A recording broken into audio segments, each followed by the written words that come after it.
Ok,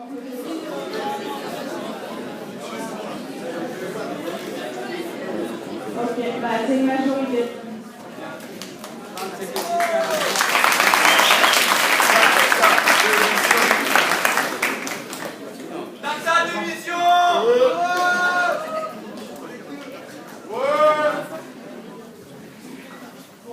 Je m'appelle Annie, je suis en doctorat de philosophie, c'est par ailleurs invitée à Solidaire étudiant. Et en fait, je voulais juste revenir sur la question de la liste des revendications, parce que moi j'en aurais à ajouter éventuellement sur les doctorants, mais je ne vais pas le faire parce qu'en fait c'est contenu à l'intérieur des propositions. Et du coup, par contre, j'aimerais qu'on crée un espèce de groupe qui réfléchisse à l'organisation des revendications, enfin à leur développement concret. C'est-à-dire qu'est-ce que ça veut dire le refus de la loi Fioraso, je ne sais pas si tout le monde est capable de l'expliquer par exemple, justement quelle implication ça a, qu'est-ce que c'est l'implication du regroupement réglementaire, si on prend le cas des doctorants, ça veut dire une fusion à terme des écoles doctorales qui, pour simplifier, sont plus ou moins l'équivalent de ce qu'on connaît sous la forme des UFR pour les licences et les masters, et donc probablement une réduction du nombre de doctorants à terme, des changements dans les conditions de recherche, etc.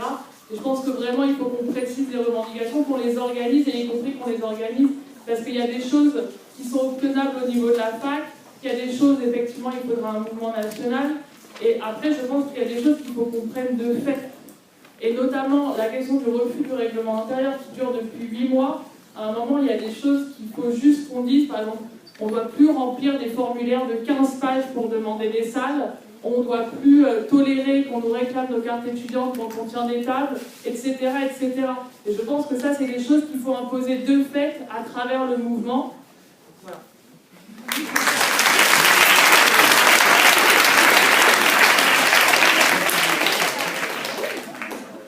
Emma.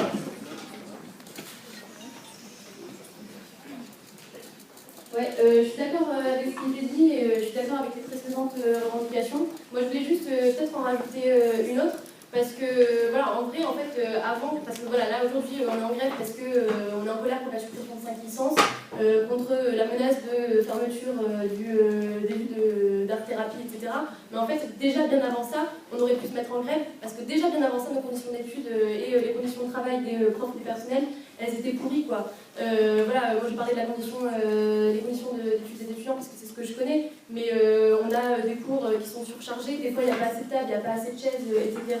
Et évidemment, avoir des conditions d'études qui ne sont pas décentes, ça ne nous permet pas d'avoir des diplômes de qualité. Donc moi je pense qu'une des revendications qu'on pourrait rajouter, c'est de demander une rallonge budgétaire pour l'Université Paris 8, pour pouvoir embaucher de nouveaux profs, de nouveaux personnels, pour pouvoir embaucher les précaires, etc., pour pouvoir ouvrir de nouveaux cours et faire en sorte que nos conditions d'études elles soient un peu meilleures. Donc voilà, je vais rajouter ça. Donc je répète, je suis d'accord avec toutes les revendications qui viennent d'être énoncées. Je suis contre le nouveau règlement intérieur, je suis contre la loi Fioraso, je suis contre la suppression des 5 licences, et par ailleurs je suis aussi syndicat à l'UNEF. Voilà, dans cette fac aujourd'hui, il y a 500 étudiants qui sont syndiqués à l'UNEF. Alors tout le monde n'est pas très homogène dans ce syndicat, pour autant, moi je pense que pour être nombreux, en fait, pour pouvoir aboutir sur nos revendications, il faudrait être le plus nombreux possible. Et donc c'est pas possible en fait de faire des interventions sectaires comme ça et de nous diviser entre nous. Moi je suis pour que les 500 étudiants qui sont syndiqués à l'UNEF, s'ils veulent nous rejoindre, ils puissent nous rejoindre. Le travail et les bruits s'expriment. Petit à petit, le mouvement gagne en nationalité. Il faut chercher un nationalisme le plus présent possible. Les autres facs participent à ce mouvement. Petit à petit, le mouvement bouge sur la fac de Nanterre. Je sais, c'est un peu étrange, mais c'est comme ça. Petit à petit, les manifestations vont, j'espère, commencer en France, et c'est ce qu'il nous faut. Il faut une médiatisation. Donc je remercie les amis journalistes aussi présents, parce que le droit à la parole est aussi la première revendication, je pense, de cette manifestation. Qu'on puisse justement permettre toutes ces revendications, qu'on puisse avoir encore notre droit à l'éducation, notre droit à la parole. La démission de la présidente, je ne suis pas sûr que ce soit la meilleure solution, parce que malheureusement, elle n'est qu'un pion, et que petit à petit les choses vont continuer à bouger, qu'elle va sûrement être remplacée, même s'il y a un conseil d'étudiants qui est élu. Donc il faut réussir à faire grandir le mouvement, que ça ne dure pas qu'un mois et que ça se continue tout au long de l'année, si possible. Et que nous pouvons gagner en légitimité, contrairement à la présidence. Merci à vous.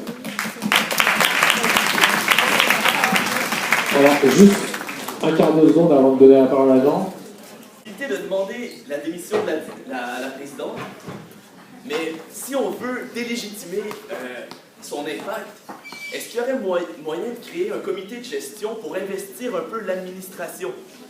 Par exemple, l'administration des étudiants étrangers. On pourrait investir certains secteurs de l'administration. Il y a sûrement des membres de l'administration qui sont prêts justement à joindre notre mouvement. Du coup, on pourrait implanter un genre de syndicat étudiant sans nécessairement avoir de couleur, mais directement à la base. C'est un peu comme ça que ça marche au Québec.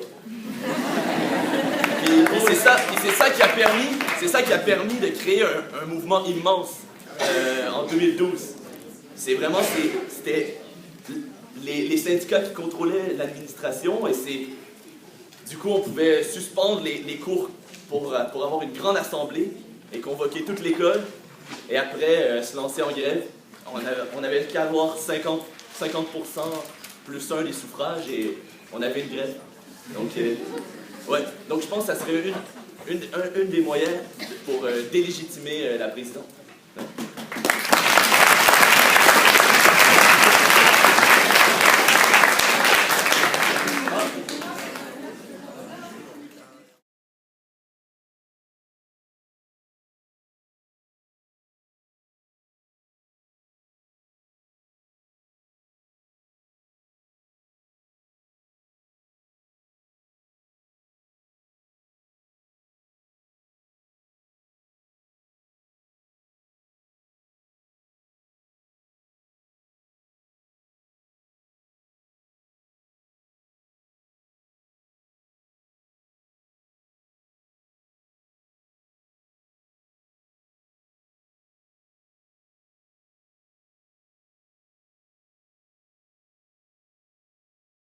Ouais.